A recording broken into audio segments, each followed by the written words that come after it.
Ganito pala ang diskarte at masarap na luto sa manok. Yung medyo nagmamantika siya at tamang asim ba. Talagang gaganahan kang kumain at paniguradong mapaparami na naman ang iyong kain at taob na naman ang kaldero nito. Kaya umpisa na natin at nang makapagluto na rin kayo sa inyong mga kusina. Nagpainit muna ako ng mantika, mga 2 o 3 kutsara. Igis ako na yung maraming luya para mas masarap at mabango. Pag kanyang medyo namula na yung luya, lalagay ko na yung sibuyas na hiniwa at gumamit pala ako ng sibuyas na medyo malaki. Halu-haluin ko lang hanggang sa maging translucent ang ating sibuyas. Pagkatapos ay lalagay ko na yung ating maraming kamatis. Kung hindi afford ang maraming kamatis, kahit 1 o 2 kamatis okay na. At this point okay na, mabango na yung ating ginigisa. Ilalagay ko na yung ating manok. 1 kilong manok nga pala yan, chicken breast, wings, tsaka galudgod para mas malasa.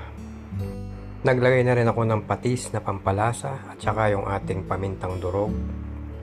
At pagkatapos ay hahalu-haluin ko lang para ma-mix well combine lahat ng mga ingredients na ating nilagay.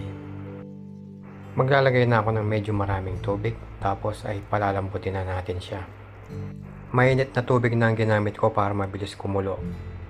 Pagka ganyang malambot na yung karne, pwede nang timplahan ng pampahasim, yung sinigang mix powder. Mas pwede yung tunay na sampalok kung yun ang choice nyo. Ilagay ko na yung sitaw at yung dahon ng sibuyas o usbong ng sibuyas. At ilagay ko na rin ang siling haba o siling malaki kung ano man tawag dyan. Halo-kain ko muna at titikman.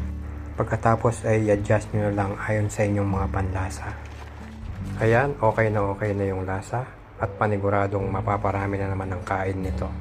Sa huli, nilagay ko na yung pechay at kung may kangkong, pwede rin ilagay ang kangkong.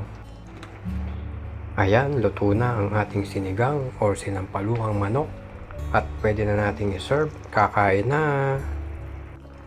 Ayan, okay na, luto na. Madali lang namang lutuin mga kaibigan, di ba?